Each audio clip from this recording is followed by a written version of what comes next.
ایک سیدوں کا خاندان بھی ہے. ایک ایسی خاتون بھی آئی جس کے ساتھ 3 بیٹیاں تھی، بیٹا بھی کوئی نہیں، خامن فوت ہو گیا. مسجد کے ساتھ مہمان خانے بنے ہوتے، وہاں اس نے بچوں کو ٹھہرایا اور نکلی سمرقند میں کہ کوئی آدمی مل جائے اور اس سے کہوں کہ تھوڑی سی مدد ہو. وہ چلتی چلتی ایک سیٹھ کے پاس، رئیس کے پاس پہنچی. جن لوگوں کے پاس دولت آتی ہے نا، وہ کئی دفعہ سخت جملے کہنے لگتے ہیں جو اللہ کو پسند نہیں آتے. سیٹھ کے پاس گئی تو جا کے کہنے لگی میں غریب ہوں، پریشان ہوں، بلخ میں قحط ہے، سارا زمانہ جانتا ہے، تو میں اس لیے سمرقند آئی ہوں. بیٹیوں کا ساتھ ہے، نہ رہنے کو جگہ ہے، نہ کھانے کو روٹی ہے، نہ پہننے کو کپڑا ہے، مہربانی کر تھوڑی مدد کر. کہنے لگا وہ کون؟ تو اس سے یہ زادی نا کان آگے کر کے، ہاں کسی پہ بھی حالات سخت آ سکتے ہیں، اللہ سے ڈرنا چاہیے. کان آگے کر کے نا کہنے لگی میں سید اور یہاں میرا اپنا کوئی نہیں، مہربانی کر. تو وہ سیٹھ صاحب، چودھری صاحب کہنے لگے مجھے کیسے پتا چلے گا تو سید ہے؟ تو سید زادی نے اپنا پلو کھولا اور اپنے آنسو دونوں آنکھوں سے صاف کیے تو کہنے لگی اللہ تیرا بھلا کرے، میں ثابت نہیں کر سکتی کہ میں حضور کا خاندان، میرے پاس کوئی دلیل نہیں، میں نہیں بتا سکتی. چل ٹھیک ہے. چلی گئی. کسی نے بتایا کہ یہاں کوئی یہودی بھی رہتا ہے، وہ بڑا سخی ہے، یا آتش پرست ہے، یا پارسی ہے کافر غیر، سخی بڑا ہے. اس کے پاس گئی، بیٹھی رہی، لوگ بیٹھے تھے. جب چلے گئے تو قریب گئی، کہنے لگی مجبور ہوں، پریشان ہوں، غریب نہیں ہوں. کہنے لگا بی بی تجھے کبھی دیکھا نہیں، سمرقند کی اتنی آبادی نہیں، میں سارے شہر، تو کون ہے؟ تو کہنے لگی تعارف نہ ہی پوچھے تو اچھا ہے. اس نے کہا چلو اگر پتہ چل جائے تو. کہنے لگی میں مسلمانوں کے نبی کی اولاد ہوں، پیغمبر خدا کی اولاد. اٹھ کے کھڑا ہو گیا، بی بی کو ساتھ لیا، گھر گیا. کہنے لگا جو صاف ستھرا کمرہ ہے نا اسے پھر دھو ڈالو، ایک دفعہ پھر دھو ڈالو. کمرہ دھلایا، صاف کرایا. پھر کہنے لگا بی بی میرے برتن زیادہ صاف ستھرے نہیں، میں نئے نہ خرید کے لا دوں. پھر نئے برتن لایا.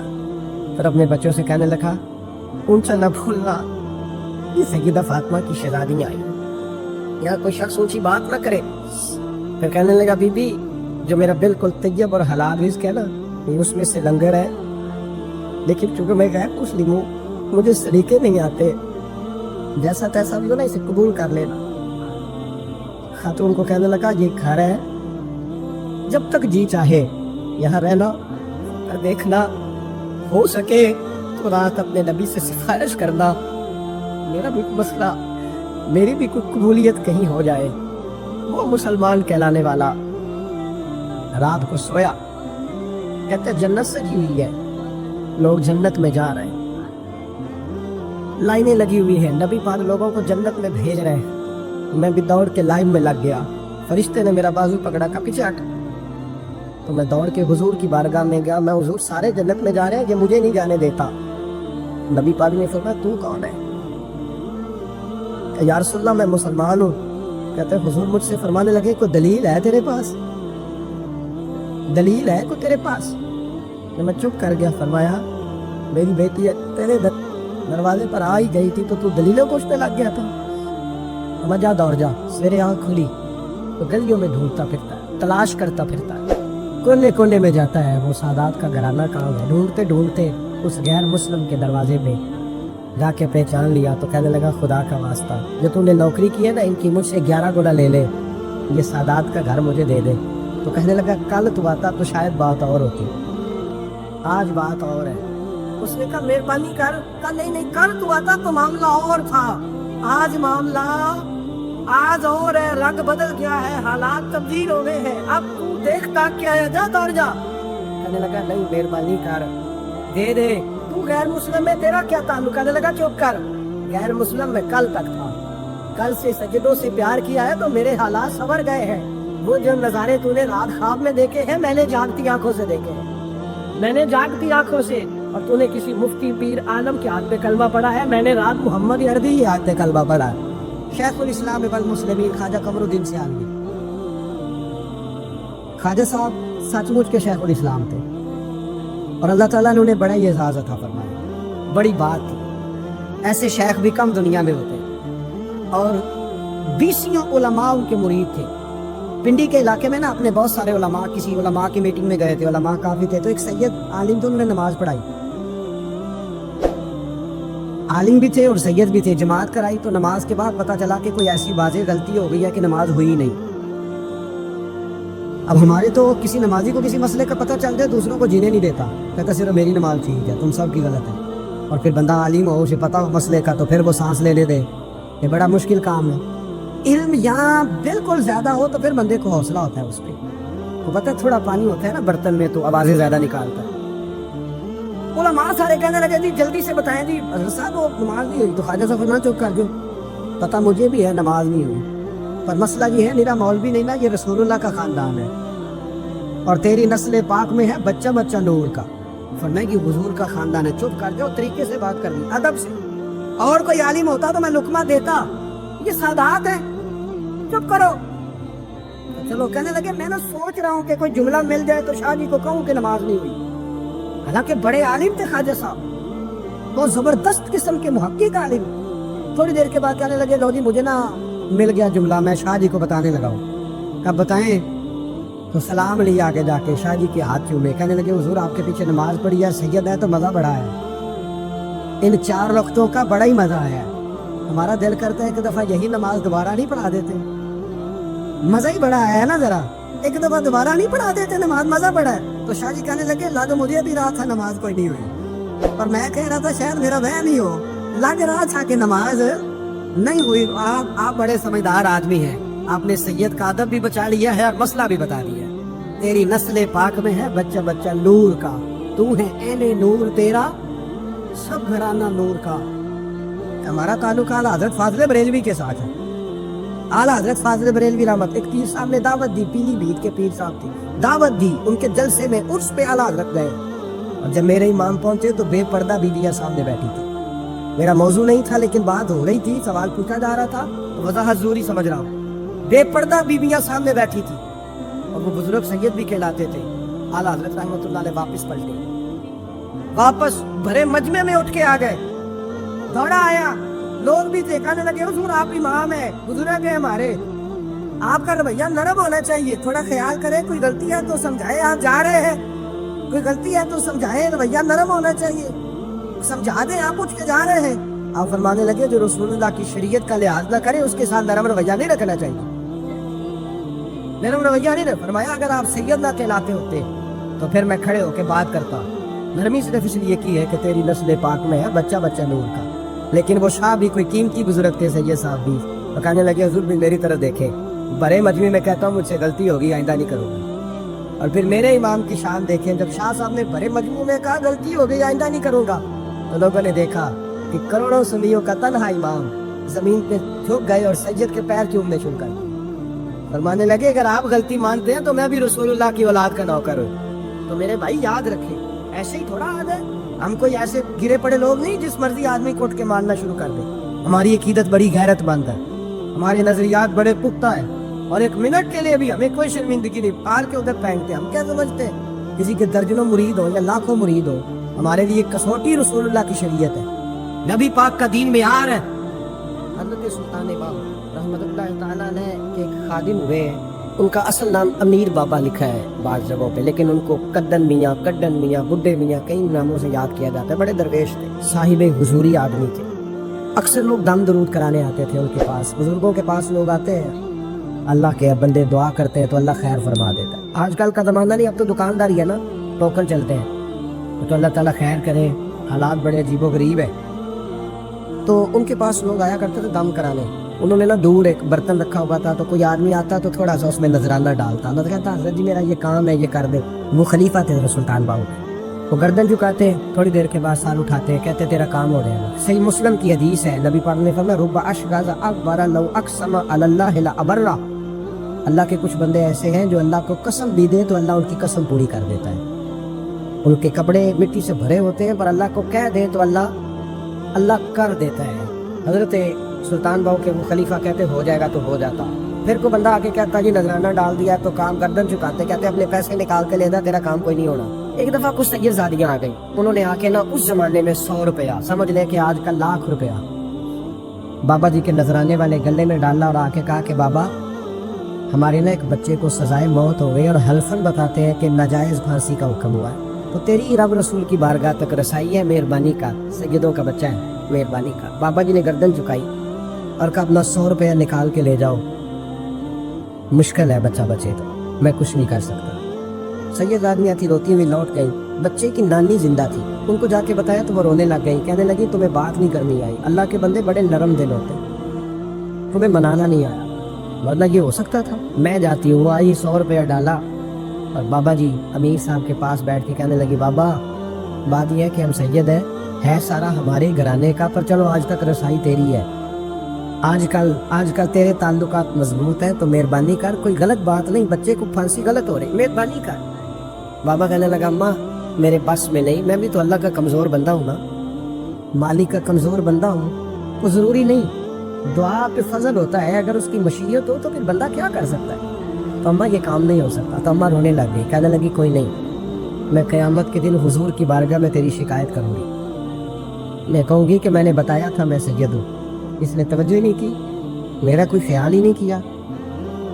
بابا صاحب فرمانے لگے اماں پیسے نہ نکالنا، جا تیرا کام ہو جائے گا، جا تو ہو گیا تیرا مسئلہ ہو جائے گا۔ وہ آپ پیسے رکھتے تھے تو سال کے بعد 6 مہینے کے بعد جا کے حضرت سلطان باؤ کو دے کے آیا کرتے، وہ وہاں لنگر میں یا کسی جگہ خرچ کرتے۔ جس دن اس بچے کی پھانسی کا وقت تھا نا تو وہ بابا جی حضرت سلطان باؤ کے پاس چلے گئے۔ حضرت سلطان باؤ کے مزار پہ جو دوست گئے ہیں یا میرے ساتھ گئے ہیں وہ جانتے ہیں کہ گڑھ موڑ سے یوں مڑتے آگے دربار ہے، تو گڑھ موڑ پہ حضرت سلطان باہو ان کے استقبال ان کو وہاں پتہ چل گیا کہ وہ آ رہا ہے، آئے دروازے گڑھ موڑ تک، مرید ساتھ تھے، تو حضرت سلطان باہو کہنے لگے یار تو نے اچھا نہیں کیا، اپنے خلیفے تو نے اچھا نہیں، کہنے لگے حضور چارہ کوئی نہیں تھا، سید زادیاں آ گئی تھی، حضور کا خاندان تھا، میں کیا کرتا۔ مرید کہتے ہمیں سمجھ نہیں آ رہی کہ یہ کیا ہو رہا ہے، کہنے لگے مجبوری تھی، کیا کرتا، کدھر جاتا، حضور کا خاندان تھا، کہا تو نے اچھا نہیں، کہتے ہمیں نہیں سمجھ آ رہی کہ تو نے اچھا نہیں کیا، وہ کہتے حضور کا خاندان تھا، ہمیں اس کا معنی کیا ہے، کہتے تھوڑی دیر گزری بچہ وہاں سے رہا ہو گیا، تو حضرت سلطان باہو کے خلیفہ کا انتقال ہو گیا، وہ وصال کر گئے، وصال ہو گئے، آپ نے جنازہ پڑھایا، دفن کیا، تو غلام کہنے لگے حضور یہ ماجرا کیا ہے، آپ فرمانے لگے اس نے اللہ کے حضور دعا کی تھی کہ مولا جناب اسرائیل نے اس دن کسی نہ کسی کی روح لینے جانا ہے نا، تو میری لے جائے۔ اب سید زادیاں دروازے پہ آ گئی ہیں، تو سادات کو تو خالی نہیں نہ بھیجا جا سکتا، مصطفیٰ کا خاندان ہے، حضور میری روح لے جائی جائے اور اس سید زادے کو چھوڑ دیا جائے، فرمایا اس نے اللہ کے حضور قربانی دے کے وَفَدَيْنَاهُ بِذِبْحٍ عَظِيمٍ۔ ایک سنار نے گلی میں ایک یتیم چھوٹے سے بچے کو گھومتے دیکھا، تو سنار بے اولاد تھا، بچے کو اٹھا کے گھر لے آیا، 18 سال اس بچے کی پرورش کی، اس کو پالا پوسا، جوان کی۔ سنار کے پاس وہ دکان پہ چلا جاتا، وہ کئی دفعہ دکان پہ رہتا، کئی دفعہ گھر میں رہتا، ایک دفعہ وہ دکان پہ تھا، بچہ گھر تھا، 18 سال کا جوان، اس کی بیوی اکیلی تھی، وہ جس نے ماں بن کے پالا تھا اس نے اسی پہ حملہ کر دیا، اس کا بازو بری نیت سے تھاما، بیوی چیخی، تھوڑی دیر گزری تو وہ نوجوان پیروں میں بیٹھ گیا، کہنے لگا اماں پتہ نہیں مجھے کیا ہوا۔ شام کو سنا رہا، بیوی چیخنے لگی، چلانے لگی، کہنے لگی آج عجیب بات ہوئی، جس کو میں نے جگر کا خون دے دے کے پالا اسی نے گندی نظر ڈالی۔ سنار محو حیرت ہے، بیوی کا خیال تھا کہ لات اٹھائے گا، ڈنڈا اٹھائے گا، نوجوان کو مارے گا، لیکن وہ رونے لگ گیا۔ اس نے کہا آج اس نے میرا بازو تھاما ہے، جانے کیا کیا ہے، پریشان ہونے لگ گیا، سجدے میں گر گیا، کہا تو بتاتا کیوں نہیں؟ تو سنار کہنے لگا اس کی غلطی نہیں، 18 سال کے بعد آج مجھ پر بھی شیطان سوار ہوا تھا، ایک عورت آئی تھی اپنے بازوؤں میں چوڑیاں پہننا چاہتی تھی، تو میں نے بھی گندی نظر سے ہاتھ ڈالا تھا، رب کریم نے مجھے فوراً اس کی سزا دی۔ جن کے گھروں میں بیٹیاں ہوتی ہیں ان کی نظریں گندی نہیں ہوتی، جو بیٹیوں کے باپ ہوتے ہیں، جو بہنوں کے بھائی ہوتے ہیں، ان کی نظریں گندی۔ اور اگر تو ٹیلی فون کرتا ہے، تو کسی عورت کے ساتھ تعلق رکھتا ہے، تو یہ بات لکھ لے، امام فخر الدین رازی 1، علامہ اسماعیل حقی 2، ملا جلال الدین رومی 3، امام خازن 4، امام جلال الدین سیوطی 5 حدیث کے استاد اور محدث لکھتے ہیں کہ اگر تو کسی پر گندی نظر ڈالے گا تو تیرا گھر بچ سکتا، یاد رکھ نہیں بچے، اس لیے کہ تیری نظر کسی کی بیٹی کو بیٹی سمجھ، تاکہ تیری بچی کا پردہ قائم رہے، کسی کی بہن کو، یہ کیا بات ہوئی کہ تو جتنا مرضی گند معاشرے میں پھیلاتا رہے تیرا گھر بچا رہے، یہ کیسے ہو سکتا؟ فَإِنَّ لَهُ مَعِيشَةً ضَنْكَ، اللہ فرماتے ہیں زندگی تنگ ہو جائے گی تیرے لیے مشکل، تو ڈھونڈتا پھرے گا کہ میں مرنے کو جگہ تلاش کروں۔ سچی توبہ کرے،